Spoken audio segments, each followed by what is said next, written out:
নগরীর পাঁচলাশ এলাকায় টিকে থাকা চট্টগ্রাম শহরের সবশেষ তাঁত কারখানা ৪৫ বছর বয়সী এ প্রতিষ্ঠান এবছরেই গুটিয়ে নিচ্ছেন উদ্যোক্তা। কারখানাটিতে একসময় ২৫-৩০ জন শ্রমিক কাজ করত, এখন আছেন মাত্র ৫ জন।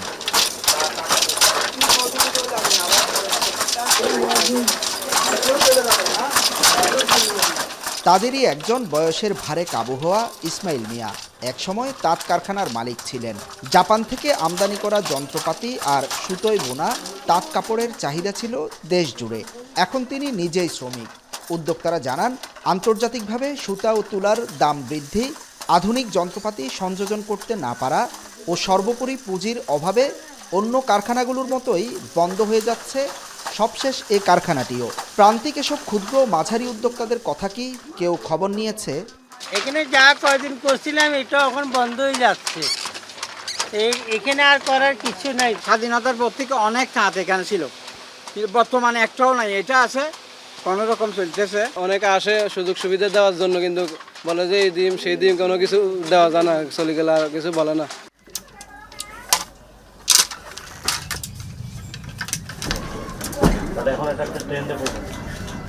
জাতিসংঘের হিসাবে বিশ্বজুড়ে ব্যবসার ৯০%, চাকরির ৭০% আর জিডিপির ৫০%-এর যোগান দেয় ক্ষুদ্র মাঝারি ও কুটির শিল্প। সংস্থাটির হিসাবে বাংলাদেশেও চাকরি ও ব্যবসা বাণিজ্যের ৭০% এ খাতের দখলে।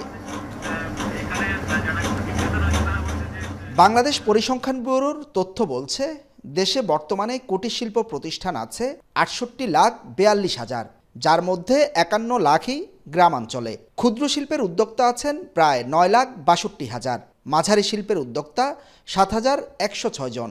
সব মিলিয়ে ৭৮ লাখ উদ্যোক্তার ৫৫ লাখ থাকেন গ্রামে আর ২২ লাখ আছেন শহরে।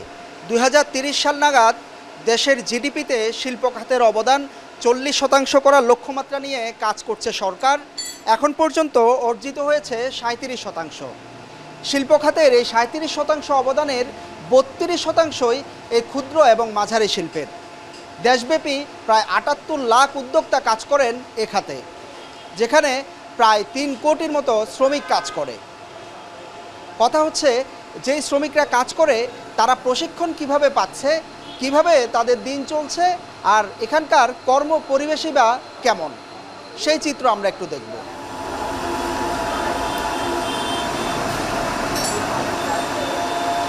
শহরে গাড়ির যন্ত্রপাতি তৈরির একটি ছোট কারখানা, সেখানে কাজ করছে কিশোর যুবক যাদের তেমন শিক্ষাগত যোগ্যতা নেই। দেশে ক্ষুদ্র শিল্প কারখানায় কাজ করে এমন শ্রমিকের সংখ্যা ৭২ লাখেরও বেশি।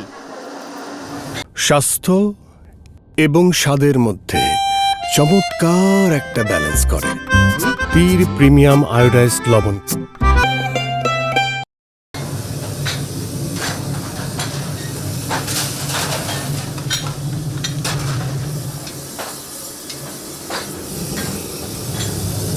অভাবের তাড়নায় কারখানায় কাজ নিয়েছেন এরা। বেশিরভাগই সরকারি কোনো প্রশিক্ষণ পাননি।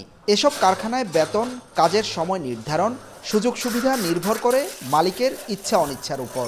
কারণ এই শ্রমিকের দেখভাল করার কোনো সংস্থা নেই। তবুও কোনো একদিন উজ্জ্বল ভবিষ্যতের আশায় কাজ করছে তারা।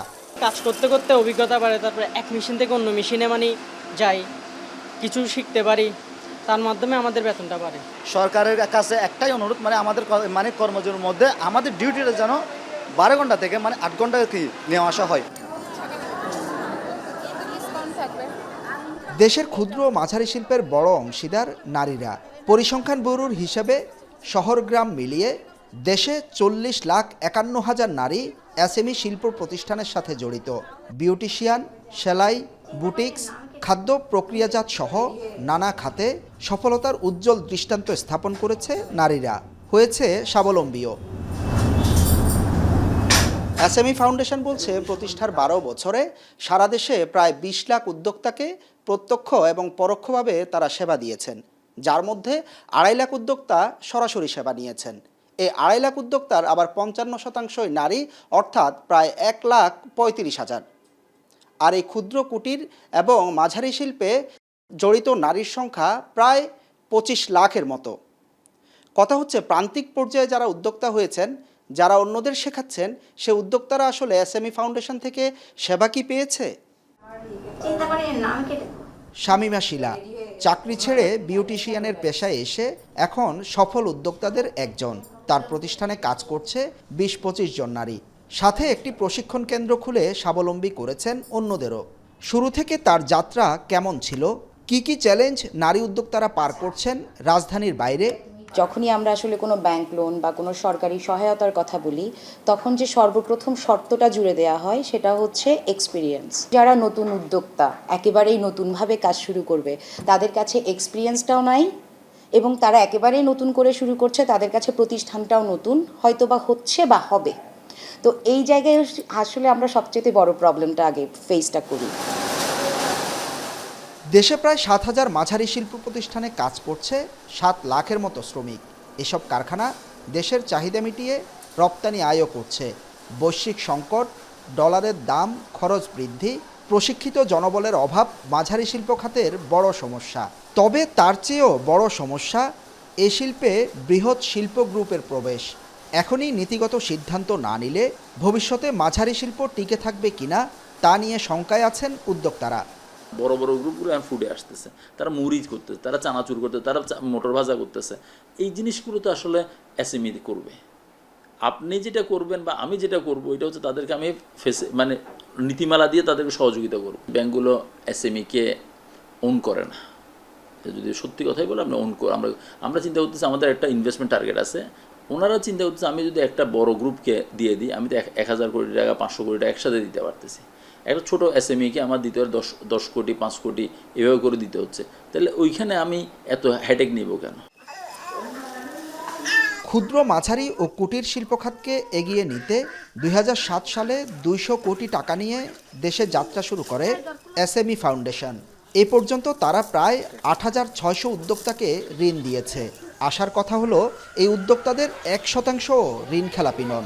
তাই 200 কোটি টাকার ফান্ডের আকার এখন সুদে আসলে 716 কোটি টাকা।